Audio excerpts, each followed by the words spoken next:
Olá amigos, olá irmãos, é para honra e glória ao Senhor que eu venho lhes apresentar o estudo de número 10. Vamos estudar, irmãos, sobre o juízo. O que Jesus nos ensinou sobre o juízo. Vamos aprender juntos? Jesus falou sobre um dia de juízo. Ele disse aos fariseus: digo-vos que de toda palavra frívola que proferirem os homens, dela darão conta no dia do juízo. Está em Mateus 12:36. Mas Paulo declarou: porquanto estabeleceu um dia em que há de julgar o mundo com justiça. Está lá em Atos 17:31. O primeiro anjo de Apocalipse 14 anuncia em grande voz: temei a Deus e dai-lhe glória, pois é chegada a hora do juízo. Está em Apocalipse 14:7. O tema do juízo é recorrente na Bíblia, irmãos, e está conectado à obra de salvação realizada por Deus. Mas, irmão, quantos deverão enfrentar o juízo divino? O juízo, irmãos, revela aos seres celestiais quem dentre os mortos está salvo, sendo digno de acordar na primeira ressurreição. Está lá em Apocalipse 20:6. Também revela quem dentre os vivos permanece em Cristo, preparado para a glorificação e transladação. Está em 1 Coríntios 15:52. Também vindica a justiça, irmão, de Deus em salvar os que creem em Jesus e destruir os que rejeitam a graça salvadora. Está em Mateus 25:41. Mas por quais coisas as pessoas serão julgadas? Paulo declara, irmão, que cada um recebe segundo o bem ou mal que tiver feito por meio do corpo. Está em 2 Coríntios 5:10. Para que as obras sejam analisadas, deve haver um registro preciso no céu. É isso que a Bíblia informa.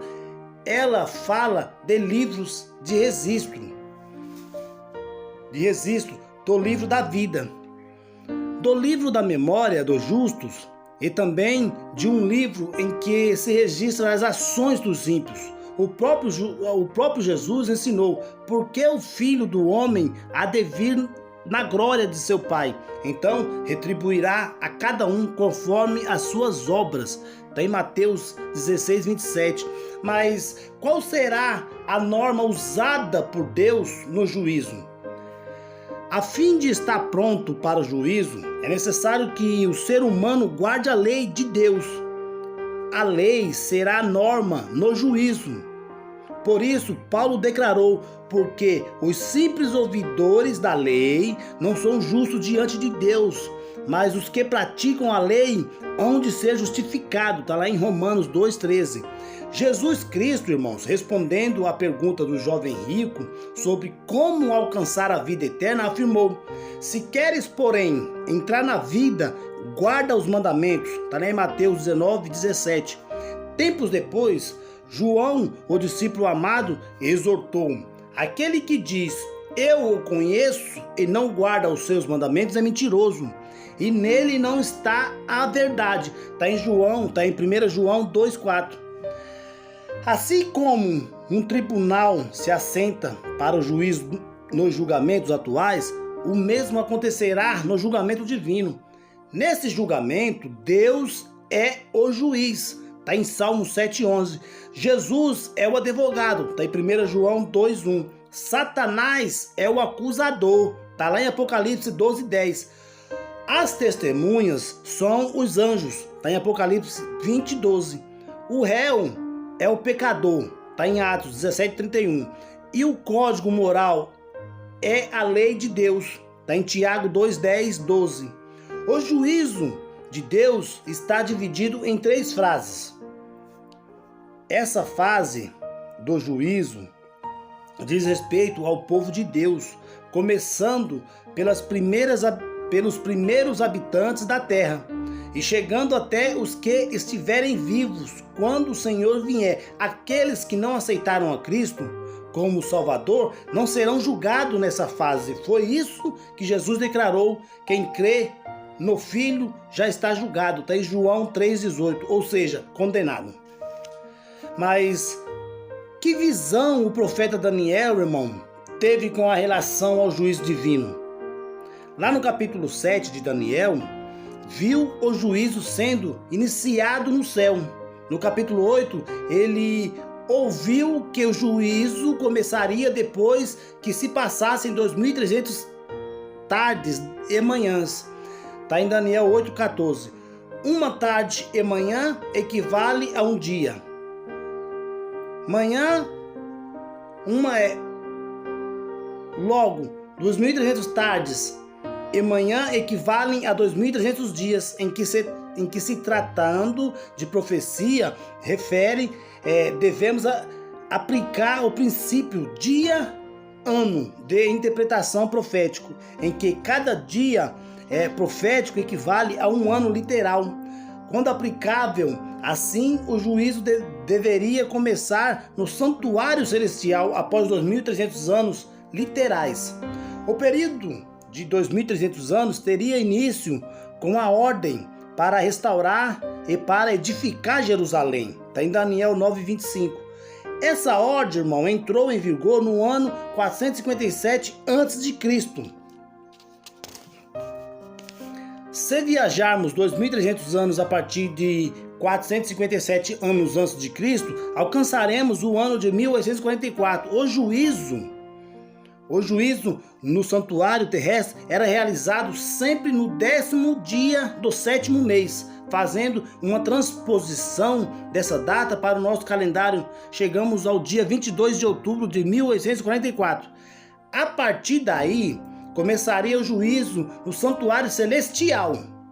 O juízo investigativo terminará com a saída de Jesus do santuário celestial. Está lá em Daniel 12:1, o que significa o fim da sua intercessão e da oportunidade da salvação.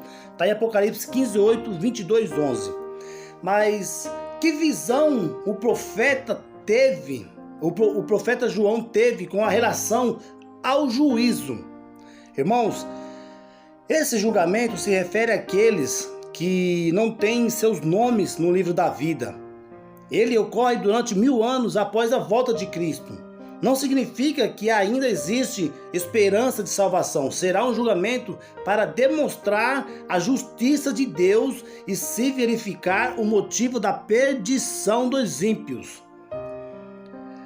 Irmãos, como João descreve o juízo que os ímpios receberão? A terceira e última fase é chamada de juízo executivo, pois se trata da aplicação da sentença aos impenitentes.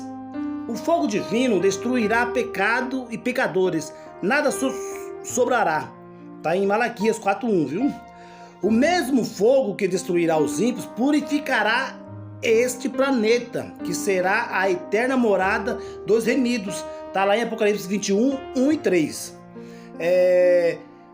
Que forte apelo o apóstolo Pedro fez a nós. O profeta Daniel se apresenta uma informação preciosa. O juízo divino é realizado a favor dos santos.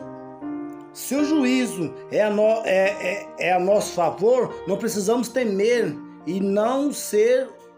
a não ser que o nosso caso ainda não esteja nas mãos do advogado, Jesus. Entregue, irmãos, seu caso agora nas mãos de Jesus. Ele nunca perdeu uma e nem perderá uma causa. Você será um vitorioso se estiver ligado a Ele. Irmãos, se ligue ao Senhor. Busque ao Senhor, que só Ele vai nos guardar no dia do juízo. Amém? E Ele já nos guarda hoje, né? E Ele vai nos guardar no dia do juízo. Porque só Deus é Deus e só Deus é capaz de fazer milagres em nossas vidas. Irmãos, que todos tenham uma bela semana Que todos tenham uma semana de paz, saúde, sabedoria, e que Deus nos guarde, nos livre de todo mal, e que Deus nos proteja, porque sem Deus nada somos. Irmãos, que Deus abençoe a todos em nome do Senhor Jesus. E lembrando, irmãos, compartilhem, comentem, curte aí, vai lá no meu canal do YouTube, se inscreva, amém? Porque muitas outras pessoas, irmãos, precisam de ouvir a palavra do Senhor. Seja um colaborador de Deus, amém? Que Deus abençoe a todos em nome do Senhor Jesus.